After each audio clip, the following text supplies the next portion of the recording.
नमस्ते, यो टिभी शोमा यहाँहरूलाई स्वागत छ। आजको एपिसोडमा हामीले नेपाली इमर्जिङ लिडर्स प्रोग्राम अर्थात् राष्ट्रिय युवा नेतृत्व अध्ययन कार्यक्रम लिएर आएका छौँ। 77 जिल्लाका युवा नेताहरूलाई एउटै कक्षामा ल्याएर नेपाली इमर्जिङ लिडर्स प्रोग्रामले नेतृत्व र वृत्ति विकासका तालिमहरू प्रदान गर्दछ। हिमाल, पहाड, तराई र राजधानी गरी यस कार्यक्रमको तालिम 4 चरणमा प्रदान गरिन्छ। यस कार्यक्रम सन् 2018बाट सुरु भई हालसम्म 3 ब्याच सञ्चालनमा आएको छ।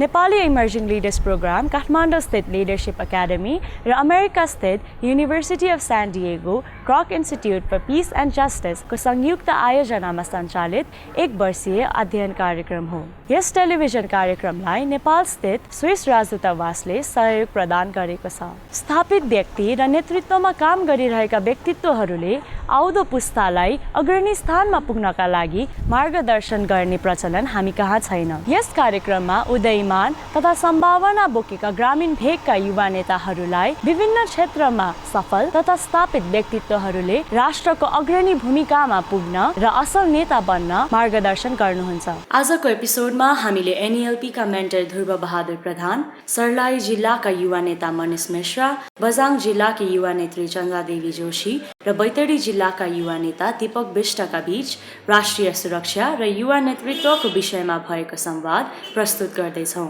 सर्वप्रथम यहाँहरूलाई आजको कुराकानीमा हार्दिक स्वागत छ। म ध्रुव बहादुर प्रधान। अहिलेको वर्तमान परिवेश निकै जटिल हुँदै गइरहेको अवस्था हामीले हेरिरहेकै छौँ। त्यसकारण यसमा सुरक्षालाई आइसोलेसनमा हेर्न सक्दैनौँ हामी। सुरक्षा भनेकोले धनजनको सुरक्षा भन्दा मुलुकको सुरक्षा, मुलुकको राजनीतिको दिशाको सुनिश्चितता पनि एउटा महत्त्वपूर्ण भएकोले अब यसमा यहाँहरूबाट केही कुरो जानकारीको लागि आवश्यक ठान्नुहुन्छ भने त्यसमा हामी छलफल गर्छौँ।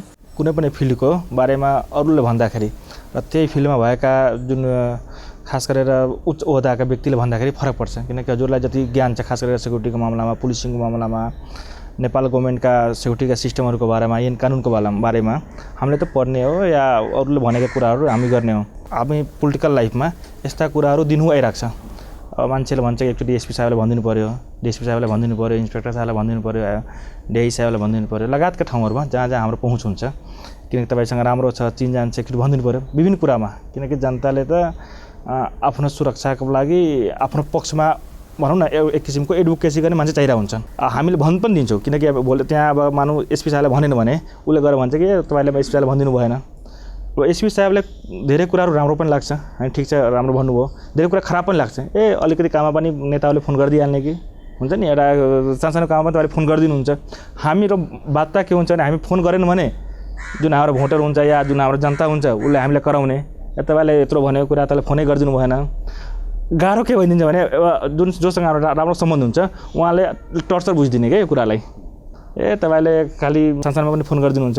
एज ए पोलिटिकल पर्सन हामीले यसलाई कसरी मेन्टेन गर्ने त? यो चाहिँ वास्तविक रूपमा हाम्रो जुन कल्चर छ नि, जुन जनता हामीले नेतृत्व गर्छौँ उहाँहरूको बुझाइमा पनि केही प्रगति गराउनु आवश्यक छ।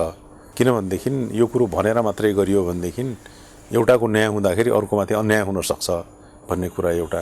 अर्को कुरो भनेर मात्रै हुन्छ, भनिएन भने कुरो हुन्न भन्ने एउटा मानसिकता पनि छ। त्यो चाहिँ मारमा नेताहरू परेका छन्। सबै फ्रन्टका युवा फ्रन्टका यहाँ आउनुहुन्छ भनेदेखि अरू फ्रन्टका नेताहरू पनि पर्छन्। किनकि उहाँले भनिदिनु भयो त्यसकारण चाहिँ भयो। त्यस्तैमा अर्कोले के भन्छ भने उहाँले नभनेको कारणले मेरो भएन भन्ने खालको कुरो नि हुन्छ। अब त्यो भनेर हुने र नभनेर नहुने भन्दाखेरि यसमा हामीले के बुझ्नु पर्यो भने यसमा हामीले जुन संस्थालाई स्थापित गरेका छौँ, नेपाल प्रहरी अथवा अरू कुनै प्रहरी, सशस्त्र प्रहरी होस्, अरू जति पनि अन्य निकायहरू जुन चाहिँ अनुसन्धानकै बारेका कुरा हुन्छन्, अन्य विभागहरू छन् जसले अर्धन्यायिक कामहरू पनि गर्छन्, अनुसन्धान काम गर्छ, त्यसको कुरो पनि हो। एउटा कल्चर कस्तो डेभलप भयो भनेदेखि केही लेनदेन भएन भने काम हुन्न भन्ने मानसिकता पनि छ। हेर्नुहोस् है, भयो भने पक्का, यदि त्यो लेनदेन भइसकेपछि काम भएन भने त्यो पनि ठुलो एउटा चाहिँ काउन्टर प्रोडक्टिभ नेताको पक्षमा जसले भनेको छ त्यसको पक्षमा हुन्छ। अब न्याय निसाफ गर्नेले पनि धेरै चाहिँ अब त्यो ठाउँमा पुगिसकेका छैनन् जसले निष्पक्ष भएर सबैको इमानदारी साथ गरून् भन्ने मानसिकता बोकिसकेका छैनन्। किनभनेदेखि कुनै कुरा गर्दाखेरि हामीले सहज ढङ्गले यसलाई निकास दिनुपर्छ, निपटारा गर्नुपर्छ भन्ने कुरा राख्न नितान्त जरुरी छ। पुलिसले पक्रेपछि त्यसलाई 24 घण्टा थुन्नै पर्छ भन्ने कुरो मनमा सोचिदियो भनेदेखि त्यो जनताले राहत कसरी पाउने? त्यो ठिक छ कि बेठिक छ, अहिले जुन चाहिँ कानुनहरू विकसित भए त्यो अनुसारको सोच पनि पुर्याइन भने कसरी अगाडि हुन्छ। त्यसकारण चाहिँ त्यो मानसिकता त्यसमा पनि फरक हुनुपर्छ। जो चाहिँ अवेलेबल केसहरू छन् र चाहिँ विश्वसनीयता कारणहरू छन् भने त्यसलाई त रिहा गर्न सकिने अवस्थाहरू हो। तर त्यसको सँगसँगै के छ भने 2 दिन थुनाइ दिन पायो भनेदेखि मेरो काम चाहिँ भयो, उसको इज्जत गयो, मेरो इज्जत चाहिँ भयो। त्यसकारण चाहिँ अब नेता हुँदाखेरि अहिलेको चाहिँ परिस्थिति जुन छ नि, सामाजिक जुन हाम्रो संरचना छ, एक्सेप्टेन्स जुन छ, त्यसमा अप्ठ्यारो के छ भने नगरी पनि नहुने कुरा चाहिँ छ।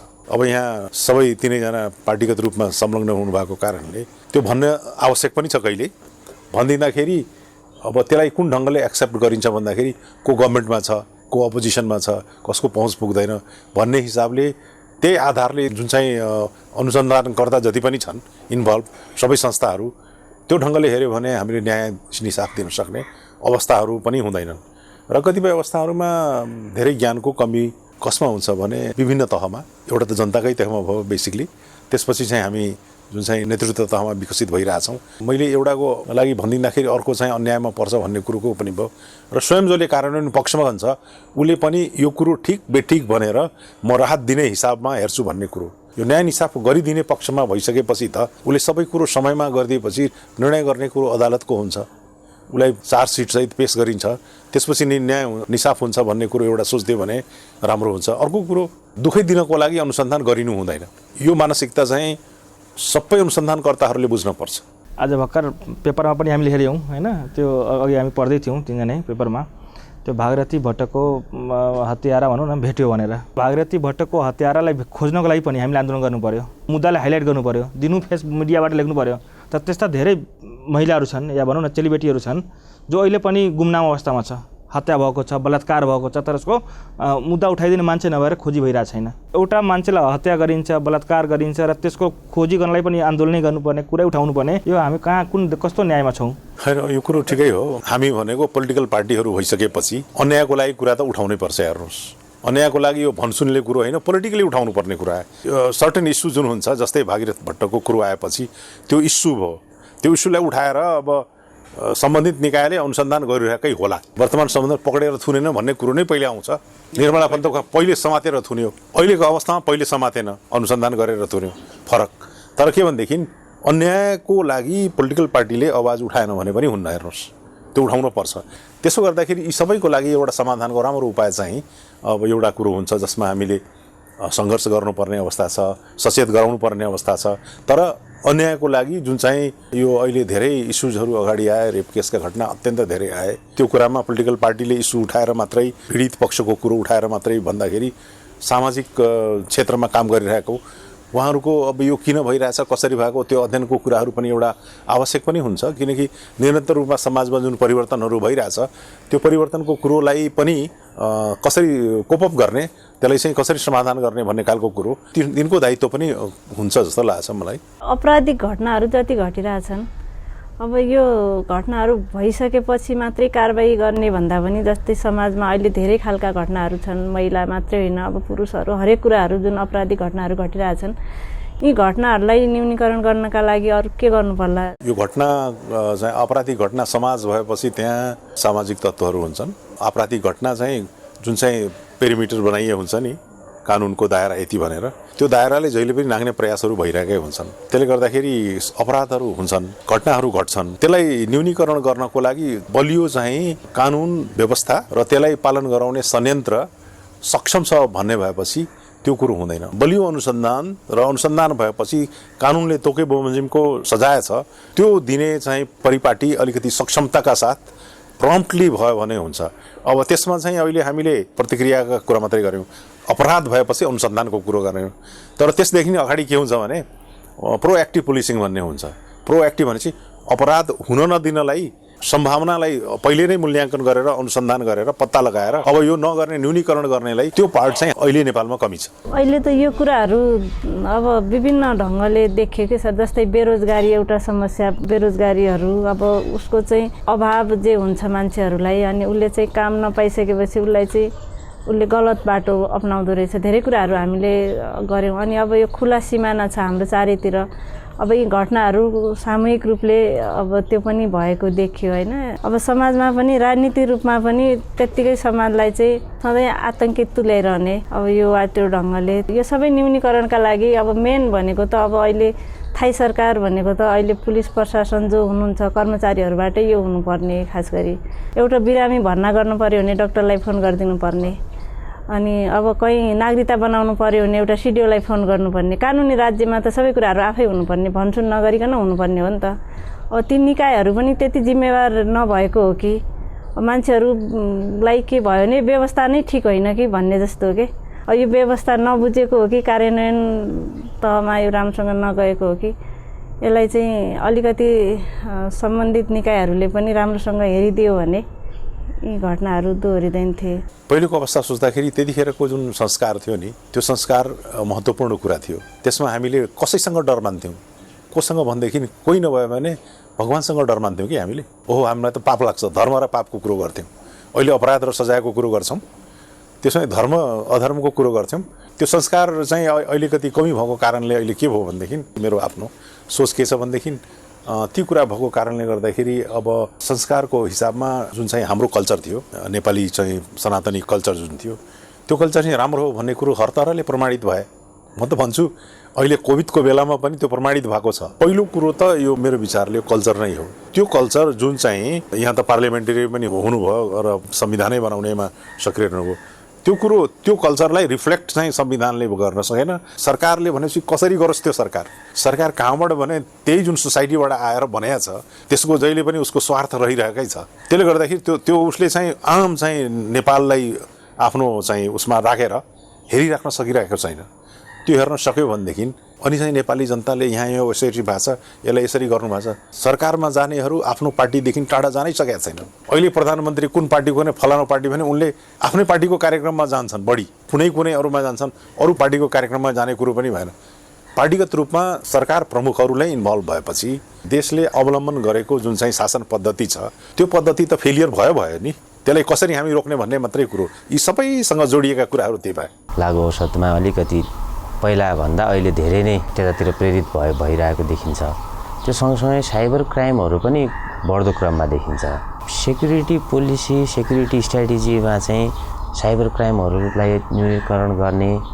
अनि त्योसँगै अहिले तपाईँको फेसबुकमा तपाईँको आफ्नो मत राय राख्न पाइन्छ, कमेन्ट गर्न पाइन्छ, तर त्यो बाहनामा बोल्नै नहुने शब्दहरू पनि बोलिदिएका हुन्छन्। युवैहरूले गर्छन् त्यो चाहिँ।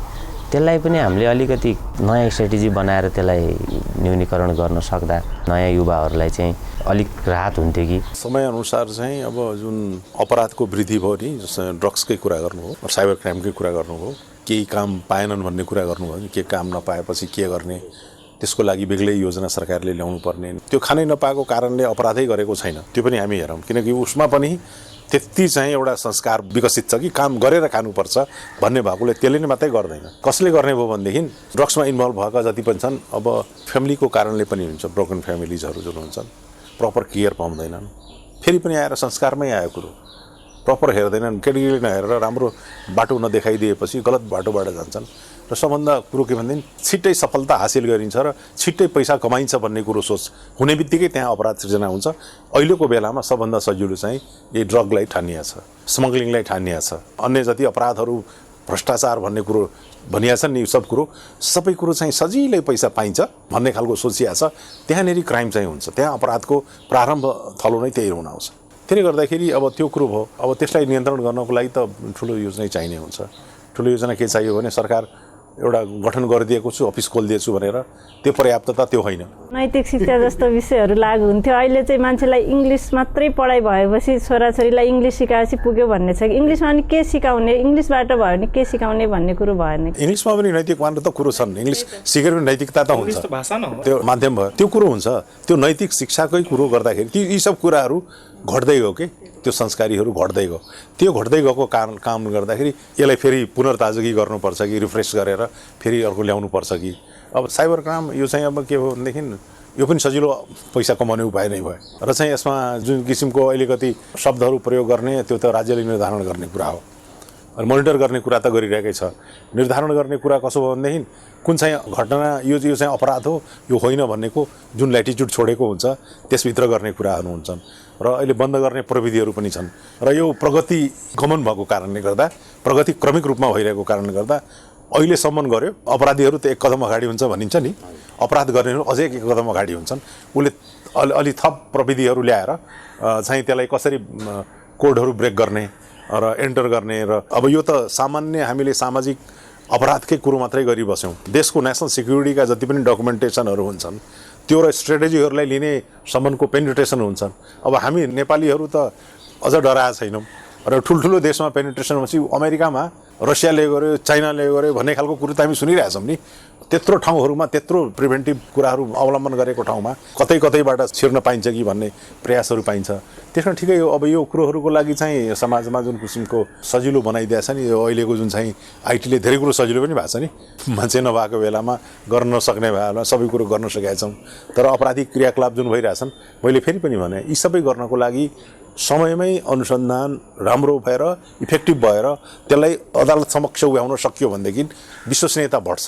विशेष गरी सुदूरपश्चिममा बढी जस्तो घटनाहरू त त्यही जाँड रक्सीहरू खाएर लागु औषधमा फसेर चरेसहरू यस्तैले बढी घटनाहरू घटेको छ। अब यसलाई न्यूनीकरण गर्नका लागि हामीले जस्तै थुप्रै स्थानीय तहमा त के गरेका छ भने त्यहाँ चाहिँ आफैले पनि उनीहरूले कानुन बनाएर कुनै ठाउँमा त्यही भित्रिन नदिने सेवन गर्न नपाउने अफिसियल टाइमहरूमा भने त गर्न त गरिरहेको छ। तर पनि यसलाई चाहिँ अब जुन राज्यले जसरी लिनुपर्ने हो यो कारणले घटिरहेछ यो घटनाहरू भन्ने थाहा छ। जस्तै अहिले त किशोरीहरू मात्रै होइनन् त एउटा वृद्ध आमा बजेँ भर्खर जन्मेको छोरी नातिनी एउटा आफ्ना आमा बाउबाट पनि सुरक्षित नभएको मेन अझ मैले महिलाहरूकै इस्युलाई बढी मैले गरेँ। अब यो कारणले चाहिँ यसलाई कम गर्नका लागि यो किसिमको अनुसन्धान छ कि छैन यो त खास गरी पुलिस हरिबाटै यो कुराहरू चाहिँ अनुसन्धानको बाटो हुनुपर्ने। कसरी घटनाहरू घटिरहेका छन्, कस्तो व्यक्तिबाट भइरहेका छन्, कुन समयमा भएका छन्, यी कुराहरू त विशेष गरी अनुसन्धान गरेर यसलाई चाहिँ राज्यलाई बुझाउनु पर्ने हो नि त न्यूनीकरण गर्नका लागि के गर्नुपर्छ। अब यो सबै अपराधहरू जुन घट्ने ट्रेन्ड हुन्छ नि यसको कारणहरू के हुन् र यसको समाधान कसरी गर्न सकिन्छ भनेको यो विश्लेषण हुन्छ। अनुसन्धान गर्ने चाहिँ कार्यालय नै छ, प्रहरी प्रधान कार्यालयमा रहेको छ, उनीहरूले गर्छ। र मलाई लाग्छ सबै जो यो निकायहरू छन् जहाँ अपराधिक घटना हुन्छन् के कारणले गरिएका छन् कारबाही गर्ने उनीहरूको दायित्व भएको कारणले उनीहरूले गर्छन्। गरिसकेर यसलाई कसरी न्यूनीकरण गर्ने र चाहिँ यसलाई चाहिँ समाधानकै बाटो कसरी अपनाउने भन्ने खालको कुरो नि सुझावहरू हुन्छ। त्यो हुँदाखेरि अहिले जुन यसैले गर्दा घटना भनेर भन्नुभयो नि त्यो सही कुरा हो। सजिलो के भने घरमा बुवाको गोजीबाट आमाको पर्सबाट पैसा झिक्नलाई सजिलो हुन्छ। अपराध त घरबाटै सुरु गर्छ नि, त्यो ड्रग्समा लागेको मान्छे त्यहीँबाट सुरु गर्छ र टाइममा आउँदैन, बाबुआमाले सोध्न पाउँदैन, टाइम पनि छैन, किन बाहिर गइस् भने पनि सोध्दैन। जब ऊ रेगुलर भयो आफ्नो दैनिक चर्याबाट भनेपछि त्यो कुरो पनि गरिएको छैन र आफ्नो गोजीमा हराएको बारे सोधी खोजी पनि गरिएको छैन। नभइसकेपछि अनि छिमेकीतिर लाग्छ, त्यो नभएपछि अनि अपराधिक क्रमतिर लाग्छ। यी सब कनेक्टेडहरू हुन्। तर यसको अध्ययन भइरहेको अवस्थाहरू छन्। तर सिरियस कुराहरू किन भनेदेखि यो युवा पुस्तालाई नै बडो साह्रो चाहिँ ड्यामेज गर्दै गएको अवस्थाहरू छन्। हामीले गर्व गर्ने युवा जुन भन्छौँ नेपालीहरूले त्यसमा ठुलो चाहिँ अब दखल यसले दिएको छ, प्रभावित गरेछ र अपराध गर्ने क्रममा पनि धेरै कुरो यहाँ इन्भल्भ भएको कुरोले यसलाई गर्न नसकिने पनि छैन, गर्न सकिनेछ। किनकि जुन हाम्रो प्राप्ति हुने ठाउँलाई कन्ट्रोल गर्न सक्यो जहाँबाट हामी आउँछौँ त्यसलाई नै मुहान बन्द गरिदियो, व्यवस्थित गरिदियो भनेदेखि आउने कम हुन्छ। सप्लाई कम नभएपछि त्यसले सेवन गर्न पाउँदैन।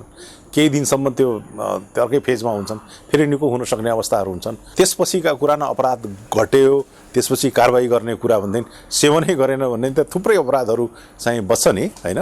त्यो कुराहरू हुन्छन्। आइजिपी हुँदा भनौँ न पोस्टमा हुँदा त्यो बेलामा हजुरहरूले जुन अनुसन्धान गर्नुहुन्थ्यो खास गरेर नेपालको सेफ्टीको मामलामा नेपालका मुद्दा मामलाहरूको मामलामा एज अ चिफै हजुर हुनुहुन्थ्यो। त्यो बेलामा नेपालकै केसको बारेमा कतिको विदेशी हस्तक्षेपहरू आउँथ्यो? अपराधिक क्रियाकलापहरू अब नजिक भए पनि अब पाकिस्तान चाहिँ अलिकति थिएन, अरू देशमा नजिक भएको इन्डिया मात्रै थियो।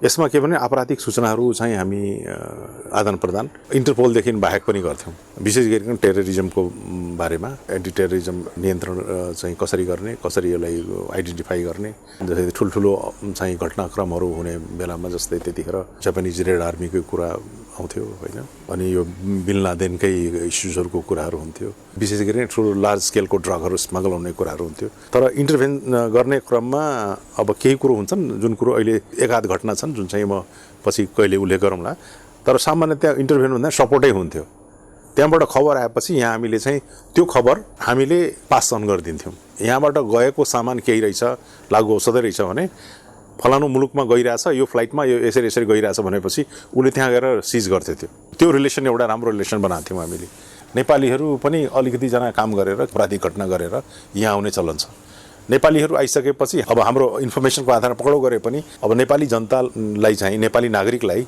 हामीले एक्सट्राडिट गर्न मिलेन दिन पठाउनु मिलेन तर चाहिँ बरामद गर्ने कुराहरू चाहिँ हामी गरिदिएर घटनाहरू यसरी पारस्परिक सहयोग छ भारतले पनि त्यसरी नै गर्थे सहयोग जनतालाई सुरक्षाको प्रत्याभूति गर्ने संस्थाहरू नेपाल पुलिसहरू सशस्त्र प्रहरीहरू हुनुहुन्छ उहाँ आफै असुरक्षित पनि हुनुहुन्छ जस्तै तराईमा कहिलेकाहीँ यो घटनाहरू सुनिन्छ पुलिस आफै असुरक्षित भएका हातपातै गरेका उता बाहिरको इन्डियामा बोर्डरतिर गएर बाहिरको मान्छेहरूले फेरि हातपातै समेत गरेका घटनाहरू पनि आउँछन् यो घटना घटिसकेपछि यहाँको पुलिस स्ट्राटेजी र उता भारतसँग केही समन्वय गरेर त्यसको त्यो विषयमा छलफल गरिन्छ कि हामी कहाँ मात्रै त्यो कुराहरू यहीँ सीमित भएर के कसो गर्ने भनेर हुन्छ कि के हुन्छ सुरक्षित रहनको लागि पुलिसलाई बेसमारी ट्रेनिङ गरिया हुन्छ शारीरिक रूपमा तन्दुरुस्त पनि गरिया हुन्छ हात हतियार चलाउन पनि सिकाइया हुन्छ उसलाई सुरक्षा गर्नको लागि सबै कुरो दिएको हुन्छ यद्यपि 2-4 घटनाहरू क्रम हुन्छन् जुन चाहिँ नेसनल इस्युको रूपमा अगाडि आउँछन् उता भारततिरको आएर चाहिँ नेपाली पुलिसले हातपात गर्यो अथवा गोली चलायो घटनाको क्रम छ नि बेलौरीतिरका 2-4 घटनाहरू छन् अब यो बोर्डरलाई रेगुलेट गर्ने क्रमकाहरूमा यो आउँछ त्यो आउँदाखेरि आफै सुरक्षित भन्दाखेरि सिल्ड आएर सुरक्षित गर्ने कुरो हुन्न उसलाई प्रशस्त तालिम दिएको हुन्छ त्यसलाई सक्षम बनाउनलाई सङ्गठनले आफै सक्षम बनाउनुपर्छ सधैँभरि यो घटना दोहोरिरह्यो भनेदेखि त्यसलाई अलिकति बढी ट्रेनिङहरू दिएर तयार गर्नुपर्छ हात हतियारले सुसज्जित गर्नुपर्छ अथवा पारिपट्टिको जति दुई देशको सम्बन्धवाला जुन छ नि त्यो सम्बन्धहरूको प्रहरीहरूसँग भएको सम्बन्धलाई अझ विकसित गर्नुपर्छ तत्कालको अवस्थामा त्यसकारण चाहिँ अब त्यो घटनाक्रमहरू अहिले त कम भइरहेछ पछि अझै बढ्न सक्छ भन्ने पनि हामीले अनुमान किन गऱ्यौँ भनेदेखि यो चाहिँ राजनीतिसँग फेरि जोडियो यहाँहरूसँग किनकि अब यो घटनाक्रमहरू जोडिँदै जाँदाखेरि शान्ति स्थापना गर्नको लागि पोलिटिकल स्टेबिलिटी नै चाहिन्छ भन्ने हामी घरिघरि भनिरहन्छौँ त्यो अहिले स्थिर अवस्थामा छैन किन छैन भन्ने कुरो यो हाम्रो कन्सर्न चाहिँ हो हामी चाहिँ अब इमर्जिङ लिडर्स भएपछि यहाँहरूको कन्सर्न के भयो भने यो किन अशान्ति भइरहेछ भन्ने कुरो चाहिँ निश्चित रूपमा हो किन सत्तामा भइसकेपछि उनको व्यवहार के हुन्छ सत्ता पक्षको व्यवहार के हुन्छ सत्तामा भइरहेको इन्डिभिजुअललाई डिस्प्लेस गर्ने अर्को उद्देश्य के हो भन्ने कुरो पनि कुरो हुन्छ त्यो तपाईँ हामीले विश्लेषण गर्ने कुरा जरुरी हुन्छ त्यो त्यसको पछाडि के छ किन दुई देशका बिचमा छौँ हामी ठुलो देश जसको इन्ट्रेस्ट छ भन्ने कुरा गर्छौँ भारतकै कुरा गर्छौँ चाइनाकै कुरा गर्छौँ चाइनाको इन्ट्रेस्ट बिआरआई भन्छौँ उताको इन्ट्रेस्ट एमसिसी भन्छौँ समेत भन्छौँ अब यो दुईटा कुरा लिइसकेपछि पनि अब हाम्रो सिद्धान्त के चाहिँ ठिक हुन्छ कुन ढङ्गले जानुपर्छ कसको इन्ट्रेस्ट छ जुलुस किन निक्लिरहेछ किन निक्लिँदैन अस्ति जोरदार रूपमा जुलुस निक्ल्यो अब सबै जुलुस केमा गयो भने वार्डमा पुगिसके किन पुग्यो भने अब त इलेक्सन हुन्छ भन्नेमा गए तर यी सबैको पछाडि पनि अस्थिरता भयो भनेदेखि मुलुकलाई अहित हुन्छ भन्ने कुरा त तपाईँ हामीले बुझ्ने कुरा हो यसको अहित गराउनेतर्फ पनि कोही संलग्न छन् कि भन्ने कुरा तपाईँ हामीले बुझ्नुपर्छ र यसको दूरगामी मुलुकले कुन चाहिँ कुरो उपलब्धि गर्छ हाम्रो चाहिँ अब देशको विकासको मापदण्डका कुराहरू अनेक गर्छौँ त्यो कुरो हुन्छ कि हुँदैन भन्ने कुरा गर्छौँ अब यो कुरो तपाईँ हामीले अलिकति डिपली गएर विश्लेषण गर्न जरुरी छ एकै प्रकारले एकै ढङ्गले गएर फुत्त एउटा चाहिँ जुलुस निक्लिन्छ फलानुले विरोध गर्यो भने इन्डिभिजुअललाई विरोध गर्यो होइन त्यो किन गरियो भन्ने खालको कुरो पनि हामीले विश्लेषण गर्न जरुरी हुन्छ जुन एनएलपीको कार्यक्रम छ नि यसलाई चाहिँ प्रत्येक प्रदेशलाई जस्तै सबै तहका सबै पोलिटिकल पार्टीका हामी युवा साथीहरू भए हुनाले र विभिन्न पेसाबाट संलग्न सरहरू मेन्टर हाम्रो हुनुहुन्छ हामी चाहिँ प्रत्येक प्रदेशमा गएर समसामयिक अब जस्तै हरेक प्रदेशको एउटै समस्या छैन मानु 7 नम्बरको एउटा समस्या छ भने 1 नम्बर प्रदेशको अर्कै किसिमको समस्या छ त्यही भएर प्रदेश स्तरीय मिटिङहरू राखेर एकचोटि संयुक्त रूपमा त्यहाँको प्रहरी प्रशासन र पोलिटिकल पार्टीहरूसँग एकचोटि यस्तै सार्वजनिक रूपमा बहस गर्न आवश्यक छ कि जस्तो मलाई लागिरहेछ त्यो राम्रो कुरा हो राम्रो आइडिया अब चाहिँ यो हामीले सन्तोषजीलाई भन्नु पर्यो भने थप गर्दाखेरि कसो भने त्यो एरियाको के चाहिँ प्रब्लम छ पहिलेदेखि एउटा चाहिँ राम्रो टास्क बनाएर त्यहीँ तयार हुन्थ्यो अनि तपाईँ हामी गएर यसो छलफल गर्थ्यौँ भनेदेखि अझै बढी कुरा आउँछ पहिलेदेखि तयारी भएर नत्र डे टु डे वर्कका रहेका जिम्मेवार मान्छेहरू त्यति साह्रो इन्टरेक्ट गर्न चाहिँ उनीसँग टाइम पनि हुन्न, अध्ययन पनि हुँदैन। उनले पर्टिकुलरली इस्युजहरूलाई लिएर त्यही दिन मात्रै गर्छन्। तर एज ए होल तपाईँ प्रदेशकै कुरा गर्नुहुन्छ भनेदेखि त्यसको लागि एउटा अध्ययन गर्ने टिमले अध्ययन गरिसकेर छलफल गर्दाखेरि अझ राम्रो हुन्छ। त्यो मार्गदर्शनको यो संवादले यहाँहरू पनि सुसूचित हुनुभयो भने विश्वास राखेका छौँ। मार्गदर्शनको यो नयाँ सिकाइको प्रक्रियालाई यहाँहरूको शैक्षिक संस्था र सामाजिक संस्थाले समेत प्रयोग गर्नुहुनेछ भन्ने विश्वास हामीले राखेका छौँ। मार्गदर्शनमा आधारित नेतृत्व विकास कार्यक्रममा यहाँहरूलाई कुनै सुझाव तथा जिज्ञासा छ भने हामीलाई 0157072550 मा सम्पर्क गर्न सक्नुहुनेछ वा facebook.com/leadershipacademyktm मा मेसेज गर्न सक्नुहुनेछ। अर्को साता युथ टिभी सोको नयाँ श्रृङ्खला लिएर पुनः उपस्थित हुनेछौँ। नमस्ते।